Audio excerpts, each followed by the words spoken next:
இந்த 3 நாள் என்கவுண்டருக்கு பிறகு ஆமே தோத்துறோம்.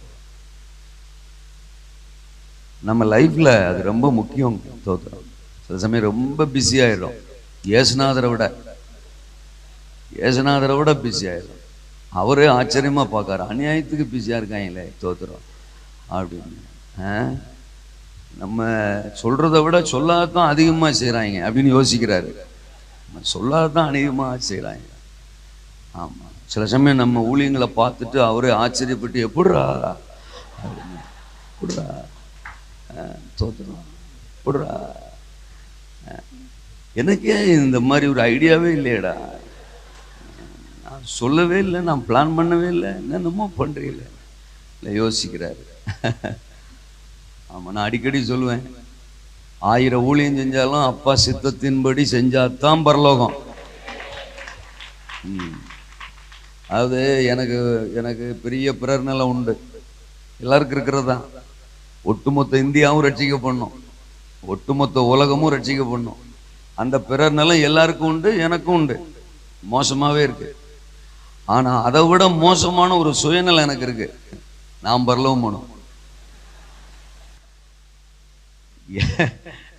என் மூலம் இந்தியா போறது போகாது, உலகம் போறது போகாதெல்லாம் இருக்கட்டும், தோத்துறோம். போகணும் தான், தோத்துறோம்.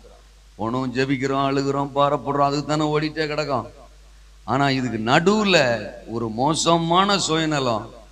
நீங்க அதை எப்படி எடுத்துக்கிட்டாலும் சரி, நீ வந்தாவா வரால்கிட்ட போ, நான் போகணும் சாமி, தோத்துறோம். ஆமா, உனக்கு வழிய சொல்றேன், நீ வா, தோத்துறான், சேர்ந்து போவோம். நீ வரலையா சாமி என்ன விட்டுரு, தோத்துறான். நான் போனோம், இத்தனை வருஷம் ஊழியம் செஞ்சு ஒன்னு அனுப்பி விட்டு நான் இங்க இருக்கிற மாதிரி ஐடியா எனக்கு இல்லை. அல்லேலூயா. நிறைய ஊழியர்களுடைய பரிதாப நிலையே இதுதான், தோத்துறான். அவன் அங்க போயிட்டு கேட்க போறான், நீங்க வரலையா பாஸ்டர், தோத்துறான். என்ன பாஸ்டர் நீங்க அங்க போயிட்டிய, ஐயோ தெரிஞ்சிருந்தா நான் உங்களுக்கு ஏதாவது நான் ஊழியம் செஞ்சிருப்பேனே பாஸ்டர், என்ன அனுப்பிவிட்டு இப்படி நீங்க போயிட்டீங்களே பாஸ்டர், தோத்துறோம். இருக்கிறீங்களா? சிலர் இப்ப மைண்ட்ல யோசிக்கிறாங்க, ஒருவேளை அது நம்மளா இருக்குமோ அப்படின்னு. தோத்துறோம். அதனாலதான் என்கவுண்டர் கூட்டு வந்திருக்கிறாரு. தோத்துறோம். நான் நினைக்கிறேன் ஒவ்வொரு நாளுமே நமக்கு ஒரு என்கவுண்டர் தேவை, தேவனோட ஒரு பர்சனல் என்கவுண்டர். தோத்துறோம் எவ்ரிடே. அதுதான் ஊழியம்.